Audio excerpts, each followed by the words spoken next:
اعوذ باللہ من الشیطان الرجیم بسم اللہ الرحمن الرحیم وآتوا النساء صدقاتهن نحلة فإن طبن لكم عن شيء منه نفسا فكلوه هنيئا مريئا صدق اللہ مولانا العلی العظیم وبلغنا نبیہ ورسولہ الکریم۔ اور عورتوں کو ان کے مہر خوش دلی کے ساتھ ادا کرو،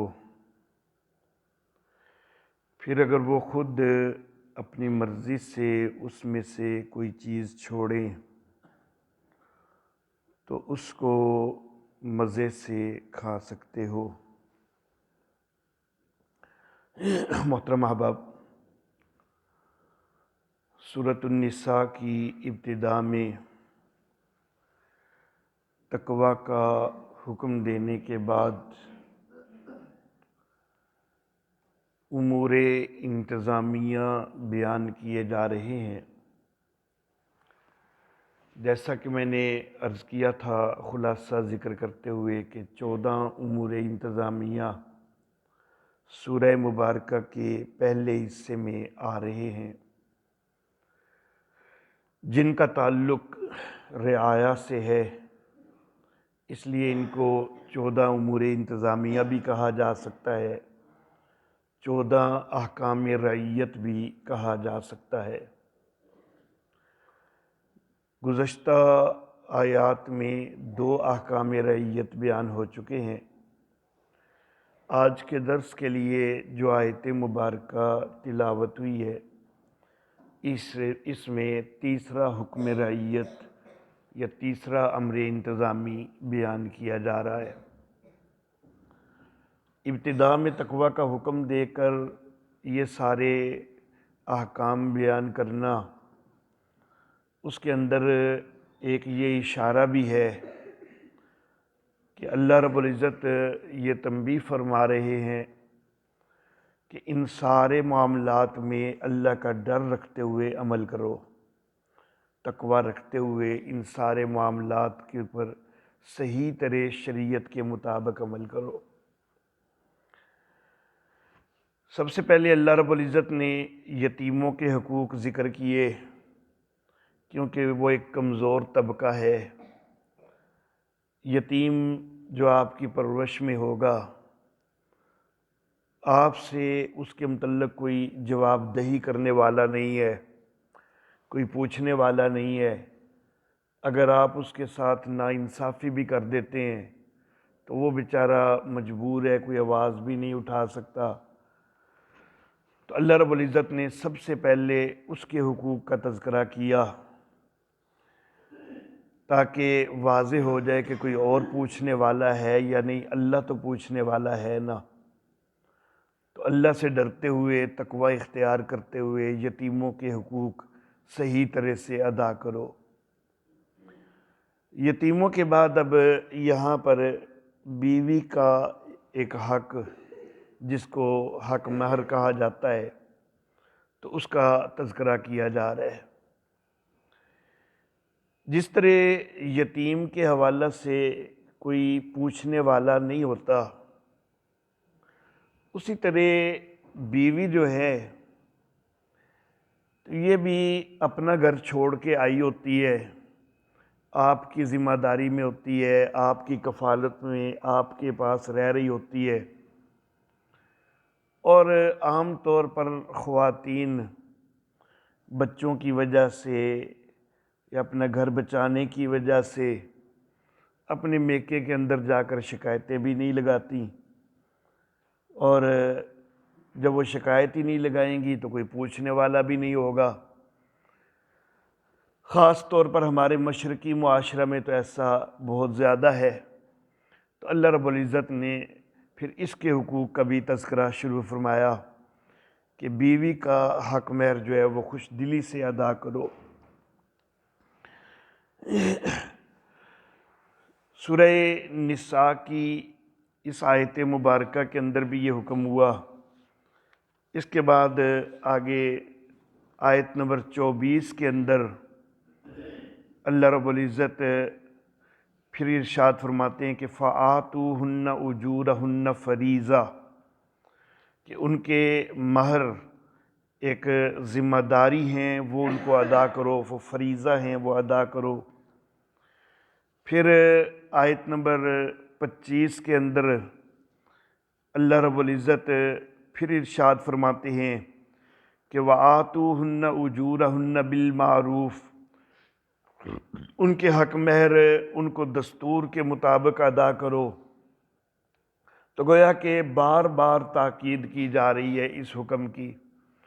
یہاں پر خوشی سے ادا کرنے کا ذکر ہوا، 24ویں آیت میں ایک فریضے کے لحاظ سے اس کا ذکر ہوا، 25ویں آیت میں دستور کے مطابق ادا کرنے کی ترغیب ہوئی۔ تو بہرحال حق مہر جو ہے یہ ایک انتہائی اہم حق ہے بیوی کا۔ جس وقت حق مہر کا تعین کرنے کا معاملہ ہوتا ہے تو ہمارے معاشرے کے اندر ایک بڑی خرابی رائج ہو چکی ہے۔ بہت سارے لوگ جس وقت حق مہر کی بات آتی ہے تو سیدھا سیدھا کہتے ہیں جی وہ جڑا شرعی حق مہر ہے 32 روپے وہ لکھ دو۔ بھائی تمہیں کس نے مفتی بنا دیا کہ 32 روپے حق مہر ہے؟ تمہیں کدھر سے پتہ چل گیا؟ یہ کوئی 32 روپے حق مہر، اس کی کوئی حیثیت نہیں ہے۔ اللہ اللہ، اصل میں شریعت نے کوئی ایک متعین حق مہر کیا ہی نہیں کہ ضرور اتنا ہی حق مہر ہے، کوئی شرعی حق مہر متعین کیا گیا ہو تو یہ کوئی نہیں ہے۔ تعین جو کیا گیا ہے نا وہ اس چیز کا کیا گیا ہے کہ کم از کم مقدار حق مہر کی کتنی ہو، کہ جو غریب سے غریب بندہ بھی ہو نا تو کم از کم اتنے تو ضرور دے، اس کا تعین ہے شریعت میں۔ یہ تعین کوئی نہیں کہ ہر بندے کا اتنا ہونا چاہیے، ایک کم از کم مقدار کا تعین ہے۔ ہم احناف کے نزدیک اور مالکیہ کے نزدیک، شوافی اور حنابلہ کے نزدیک وہ تعین بھی کوئی نہیں۔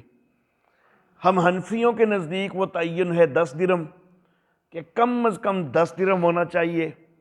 مالکیوں کے نزدیک 3 درہم یا چوتھائی دینار ہے، دینار کا چوتھا حصہ یا 3 درہم۔ دینار سونے کے تھے اور درہم چاندی کے تھے۔ تو حنفیوں اور مالکیوں کے نزدیک ایک کم از کم مقدار کا تعین ہے، اور شوافی اور حنابلہ کے نزدیک یہ بھی نہیں ہے۔ لیکن ہم استدلال کرتے ہیں قرآن حکیم کی آیت مبارکہ سے، سورۃ الاحزاب ہے 33ویں سورہ مبارکہ، اس کی آیت نمبر 50 ہے، صفحہ 383 ہے۔ اس میں اللہ رب العزت ارشاد فرماتے ہیں آیت نمبر 50 کے تقریباً آخر میں کہ قد علمنا ما فرضنا علیہم فی ازواجہم، کہ تحقیق ہمیں معلوم ہے کہ جو ہم نے ان پر فرض کیا ہے ان کی بیویوں سے متعلق۔ تو ہم کہتے ہیں کہ اللہ رب العزت نے اس کو یہ فرمایا کہ ما فرضنا، جو ہم نے فرض کیا ہے۔ اور اسی طرح سورہ نساء کی آیت نمبر 24 کے اندر بھی فریضہ کا لفظ جو ہے وہ استعمال ہوا ہے۔ تو جو فرض ہوتا ہے اس کی کوئی نہ کوئی کم از کم مقدار ہوتی ہے، اگرچہ قرآن حکیم کے اندر وہ مقدار بتلائی نہیں گئی، وہ آگے ہم قیاس سے کرتے ہیں، لیکن کم از کم مقدار ہونا، اتنی چیز ہم قرآن سے جو ہے اس کا استدلال کرتے ہیں۔ آگے وہ مقدار ہے کیا تو وہ قیاس سے ہم جو ہے وہ 10 درہم متعین کرتے ہیں۔ وہ اس کی تفصیل بڑی لمبی چوڑی ہے، میرے خیال میں وہ ایک صرف علمی بحث ہے کہ جس کی علماء کو ضرورت ہوتی ہے، عوام کو ضرورت کوئی نہیں، کہ قیاس کے ذریعے کس طرح ہم نے 10 درہم کا تعین کیا ہے، مالکی کس طرح 3 درہم یا چوتھائی دینار کا تعین کرتے ہیں۔ یہ ساری بحث جو ہے یہ طویل بحث ہے۔ شوافی اور حنابلہ وہ کیوں نہیں تعین کرتے؟ تو ان ساری چیزوں سے میں صرف نظر کرنا چاہوں گا، کیونکہ یہ عوام سے خاص متعلق نہیں ہے۔ جو چیزیں آپ سے متعلق ہیں میں وہ بیان کرنا چاہوں گا۔ تو بہرحال 32 روپے والی بات کوئی نہیں ہے۔ اصل معاملہ یہ تھا کہ کم از کم مقدار ایک بتلائی تھی احناف نے 10 درہم، اور یہ 10 درہم جو ہے نا، درہم ہوتے تھے چاندی کے، اور یہ چاندی کی جو مقدار بنتی ہے وہ ہے 31.68 گرام۔ 10 درہم چاندی کی مقدار 31.68 گرام بنتی ہے۔ تو یہ علماء نے مسئلہ بتایا کہ 31.68 گرام چاندی کم از کم ہونی چاہیے۔ اب جو اشاریہ 68 ہے نا، 31.68، تو اس کو آسانی کے لیے کئی پھر 32 بھی کہہ دیتے ہیں۔ تو معاملہ تھا 32 گرام چاندی کا، لیکن لوگوں نے 32 روپے بنا لیا۔ 32 گرام چاندی، اس سے 32 روپے کیسے بن گئے؟ شاید وہ اس طرح بن گئے ہوں کہ کسی زمانے میں چاندی کے روپے چلتے تھے، اور ہو سکتا ہے کہ 1 گرام کا 1 روپیہ بنایا جا رہا ہوتا۔ تو چونکہ 1 گرام کا 1 روپیہ بنایا جا رہا تھا اور چاندی کے روپے تھے، تو اس وقت کسی مولوی صاحب نے کہہ دیا تھا کہ یہ 32 روپے جو ہے نا یہ حق مہر ہے۔ تو اصل مراد وہ یہ تھی کہ 32 گرام چاندی ہو جائے، لیکن وہ کسی مولوی صاحب نے اگر کہہ دیا کہ یہ 32 روپے ہے، تو آگے اسی پر مکھی سے مکھی مارتے ہوئے 32 روپے کو ہی سب نے یاد کر لیا۔ آگے یہ نہیں دیکھا کہ 32 روپے کی ویلیو اس وقت کب تھی، کتنی تھی جو چاندی کے سکے میں تھی، اور اب اس کی ویلیو کیا ہے، اس چیز کو دیکھا ہی کوئی نہیں۔ تو اصل میں یہ 31.68 گرام چاندی ہے، لیکن یہ بھی مقدار جو ہے نا، یہ ہے کہ کم از کم مقدار اتنی ہے کہ جو غریب سے غریب بندہ بھی ہے نا، تو اتنی تو ضرور دے، اس سے کم تو نہ دے۔ بیوی کو اس نے اپنے گھر لے کے جانا ہے، تو ظاہر بات ہے کہ اس کے اوپر اس کے اخراجات بھی تو ہونے ہیں نا، کھانے پینے وغیرہ کا بھی تو انتظام کرنے ہیں نا۔ اگر وہ اتنا ہی کنگلا ہے کہ وہ 31.68 گرام چاندی یا 32 گرام چاندی تک بھی نہیں دے سکتا، تو پھر وہ بیوی کا کس طرح انتظام کرے گا؟ تو غریب سے غریب تر بھی بندہ جو ہے نا، فوری نہ بھی دے سکے چلو بعد میں دے دے، لیکن اتنا ضرور دے، یہ مسئلہ تھا۔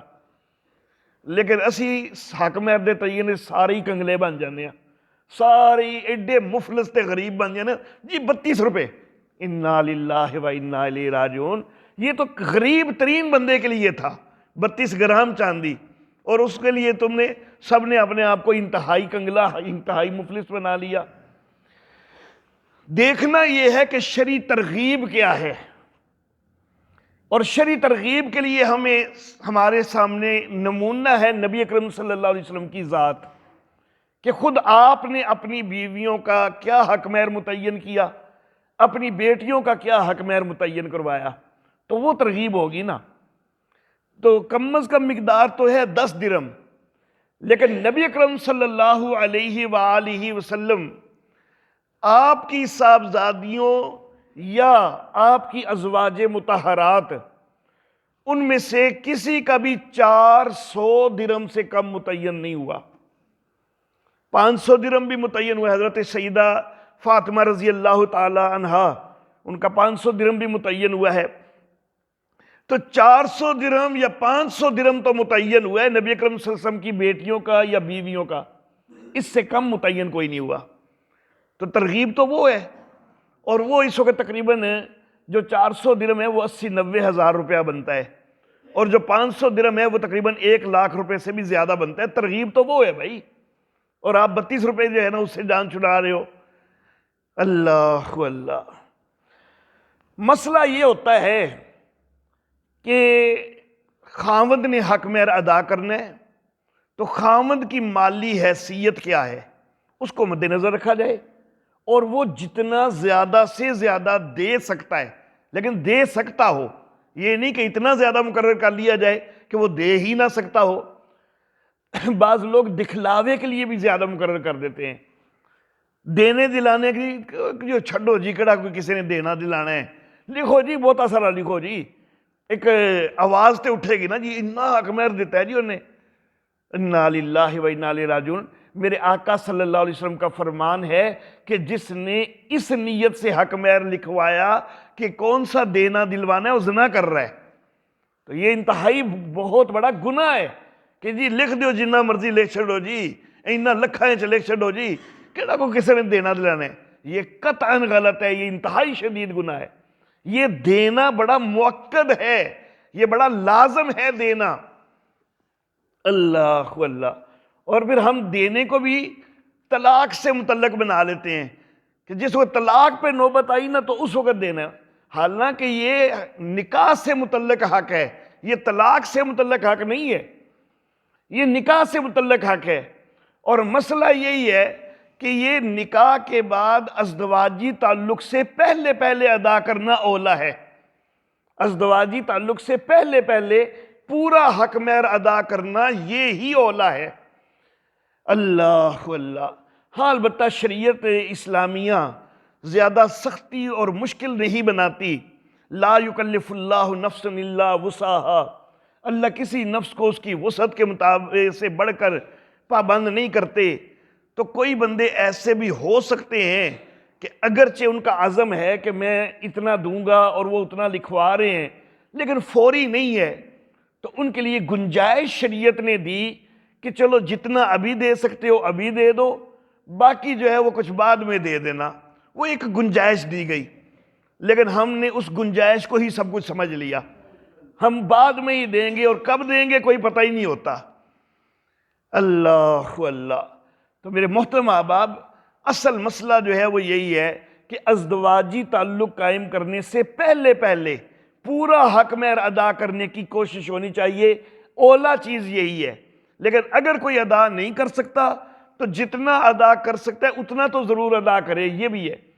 لیکن اگر کچھ بھی نہیں ادا کر سکتا تو بہرحال پھر بھی بعد میں جتنا جلد ہو سکے ادا کرے۔ معجل اور غیر معجل کہ جی فوری ہے یا تاخیر سے ہے، اس کے تاخیر کا یہ مطلب نہیں ہے کہ سالوں سالوں تاخیر کرتے جاؤ، جتنا جلد ہو سکے اس کو ادا کرنا ہوتا ہے۔ اللہ اللہ۔ اور شریعت کی طرف سے یہ اتنا پختہ حق ہے نا کہ اگر ایک آدمی فوت ہو گیا ہے نا اور اس نے حق مہر ادا نہیں کیا تھا تو اس کی وراثت ابھی تقسیم نہیں کی جائے گی، پہلے اس کے مال میں سے حق مہر ادا کیا جائے گا۔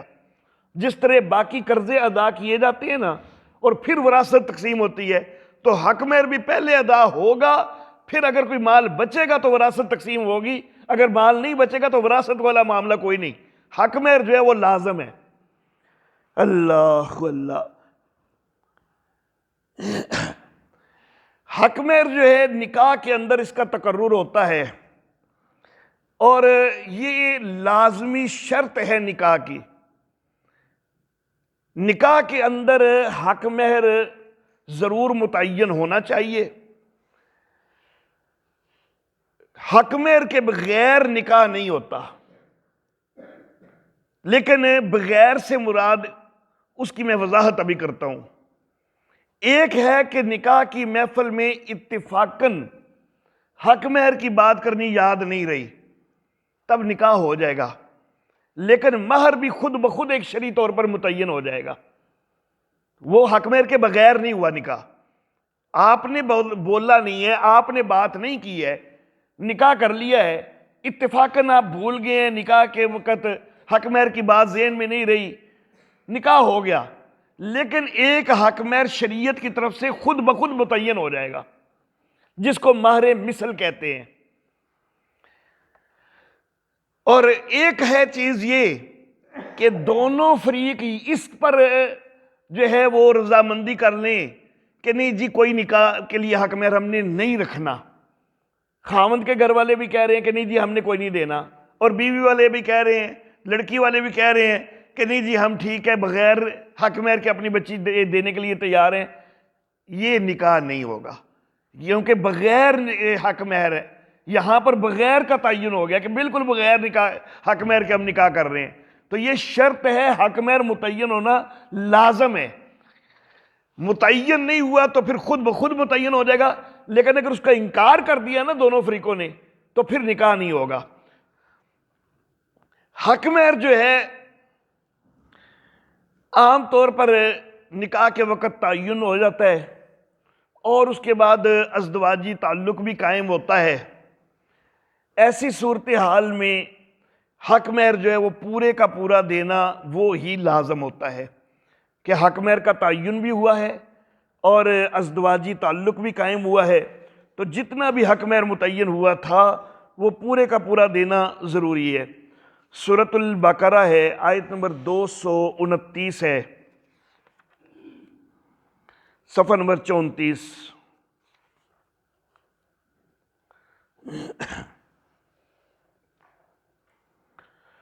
اللہ اللہ۔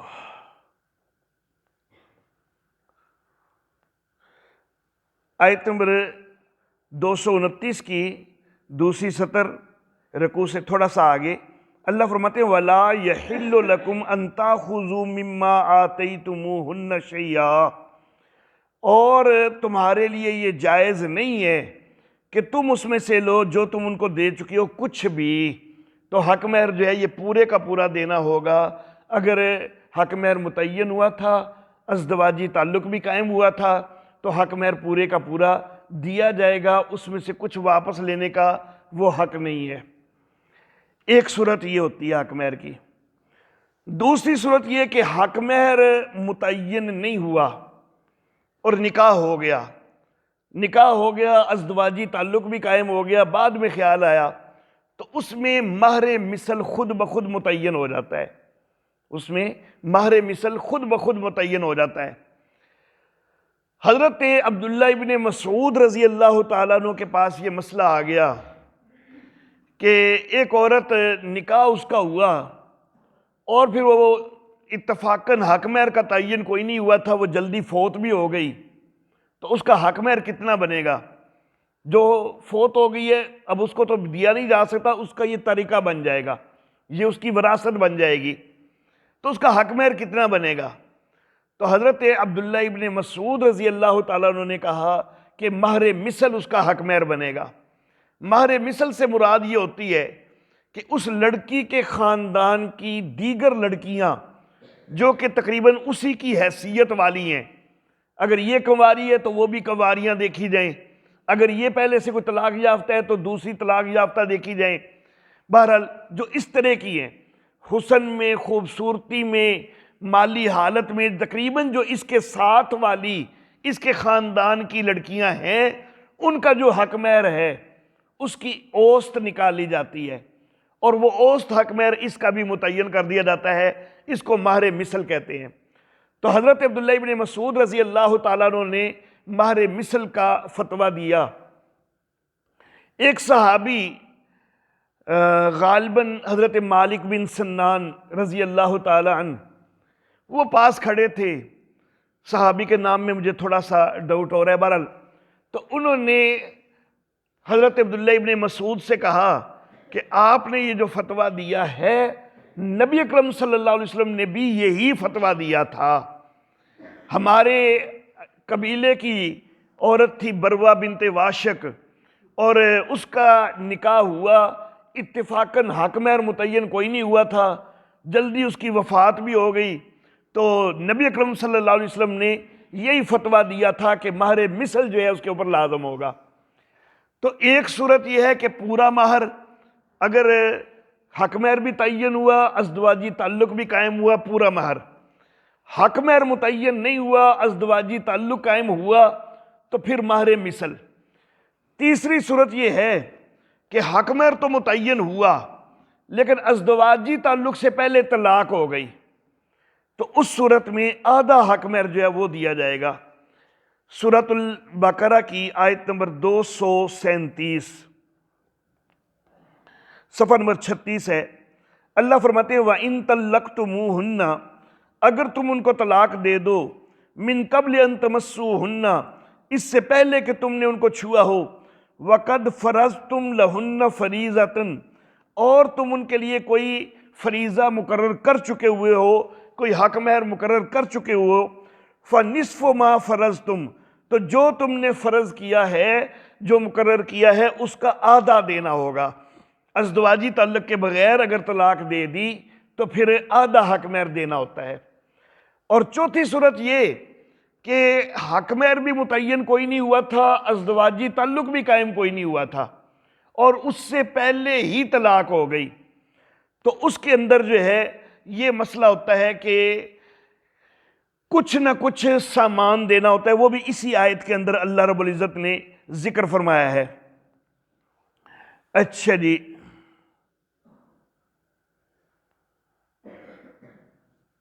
آیت نمبر 236 کے اندر، یہ آیت نمبر 237 تھی جو پہلے میں نے پڑھی، اب 236 کے اندر، لا جناح علیکم، تم پر کوئی گناہ نہیں، ان طلقتم النساء، اگر تم عورتوں کو طلاق دے دیتے ہو، ما لم تمسوہن، جبکہ تم نے ان کو چھوا بھی کوئی نہیں، او تفرضوا لہن فریضہ، اور تم نے ان کے لیے کوئی حق مہر بھی متعین کوئی نہیں کیا، اور اس سے پہلے ہی طلاق دے دیتے ہو، کبھی ایسی ضرورت پڑ جاتی ہے تو اس میں کوئی گناہ نہیں، وَمَتِّعُوهُنَّ، لیکن ان کو کچھ سامان دے دو، عَلَى الْمُوسِعِ قَدَرُهُ وَعَلَى الْمُقْتِرِ قَدَرُهُ، جو وسعت والا ہے وہ اپنی قدرت کے مطابق دے دے، جو تنگ دست ہے وہ اپنی قدرت کے مطابق دے دے، متاعًا بالمعروف، یہ سامان ہے دستور کے مطابق، حقاً علی المحسنین، نیکی کرنے والوں پر لازم ہے۔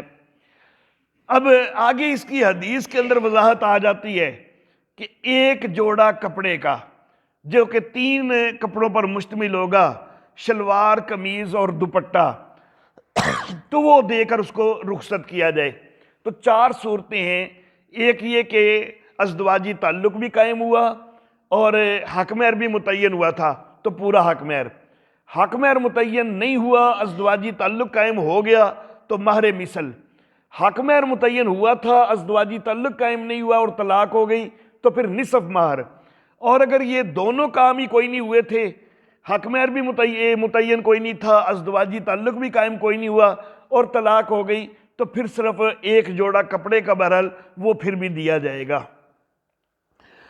اللہ اللہ، میرے محترم احباب، حق مہر کی واپسی کا کوئی مطالبہ وہ نہیں کیا جا سکتا، یہ سورۃ النساء اسی کی آیت نمبر 20، صفحہ نمبر 74، اللہ رب العزت فرماتے ہیں کہ وَإِنْ أَرَدْتُمْ اسْتِبْدَالَ زَوْجٍ مَكَانَ زَوْجٍ، اگر تم ارادہ رکھتے ہو ایک بیوی سے بدل کر دوسری بیوی لانے کا، وَآتَيْتُمْ إِحْدَاهُنَّ قِنْطَارًا، اور اگر تم ان میں سے ایک کو کوئی خزانہ تک بھی دے چکے ہو نا، فَلَا تَأْخُذُوا مِنْهُ شَيْئًا، تو اس میں سے کوئی چیز بھی واپس نہیں لینی، تو جو حق مہر دیا ہے تو واپس نہیں لیا جا سکتا، یہ بیوی کا حق تھا اس کو دیا گیا ہے۔ ہاں البتہ کبھی ایسے حالات ہو جائیں کہ خامد بڑا تنگ دست ہے اور مجبور ہو گیا ہے، حق مہر جو ہے وہ ادا کرنے کی طاقت نہیں رکھتا، تو بیوی سے درخواست کر سکتا ہے کہ مجھے حق مہر جو ہے اس میں کمی کر دو یا وہ معاف کر دو، یہ اس سے درخواست کی جا سکتی ہے، زبردستی نہیں معاف کروایا جا سکتا۔ سورہ نساء کی آیت نمبر 24،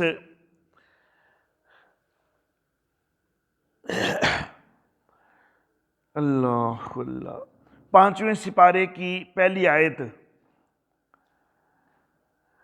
اس میں یہ لفظ موجود ہیں کہ وَلَا جُنَاحَ عَلَيْكُمْ فِي مَا تَرَاضَيْتُمْ بِهِ مِن بَعْدِ الْفَرِيضَةِ، تم پر اس میں کوئی حرج نہیں کہ جس میں تم آپس میں راضی بھی ہو جاؤ مقرر کرنے کے بعد، یعنی حق مہر میں سے کچھ واپسی پر اگر دونوں میاں بیوی راضی ہو جائیں کچھ کمی کرنے پر تو اس میں حرج کوئی نہیں ہے، لیکن یہ جس وقت جو ہے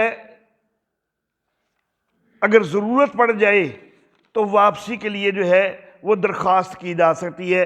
آیت نمبر 4 جو ہے اس کے اندر بھی اللہ نے فرمایا کہ فَإِن تِبْنَ لَكُمْ عَنْ شَيْءٍ مِّنْهُ نَفْسًا فَكُلُوهُ هَنِيًّا مَرِيًّا، اگر وہ اپنی خوشی سے تمہیں کوئی چیز چھوڑتی ہیں نا حق مہر سے، تو اس کو جو ہے وہ اپنے مزے سے کھا سکتے ہو، وہ تم لے سکتے ہو، لیکن یہ خوشی سے چھوڑیں تو تب ہے، زبردستی چھڑوانا وہ قطعاً جائز نہیں ہے۔ تو میرے محترم احباب، حق مہر کے حوالہ سے کئی چیزیں ہیں۔ ایک تو یہ کہ نکاح کے اندر اس کا تقرر ضرور ہونا چاہیے، پھر تقرر کے اندر احتیاط ہونی چاہیے۔ یہ 32 روپے والی بات کوئی نہیں، بلکہ جو شرعی ترغیب ہے کہ جتنا مرد زیادہ سے زیادہ دے سکتا ہے اتنا مقرر کریں، تو اس کا احساس ہونا چاہیے۔ ادائیگی اس کی واجب اور جلد از جلد واجب ہے، اور اس نیت سے زیادہ لکھوانا قطعاً جائز کوئی نہیں کہ یہ کون سا دینا دلانا ہے۔ ادائیگی اس کی خوشی سے ہونی چاہیے، جیسا کہ اس آیت میں ہے کہ عورتوں کو ان کے حق میں خوشی سے ادا کرو۔ واپسی کا مطالبہ جائز نہیں ہے، ہاں البتہ حالات تنگ جو ہے ان کی تنگی کی وجہ سے کسی وقت اگر رضامندی سے کچھ معافی ہو جائے تو اس کی گنجائش موجود ہے۔ تو بڑا خاص طور پر ان مسائل کا خیال رکھنا چاہیے۔ اللہ رب العزت ہمیں عمل کرنے کی توفیق عطا فرمائے۔ وآخر دعوانا ان الحمدللہ رب العالمین۔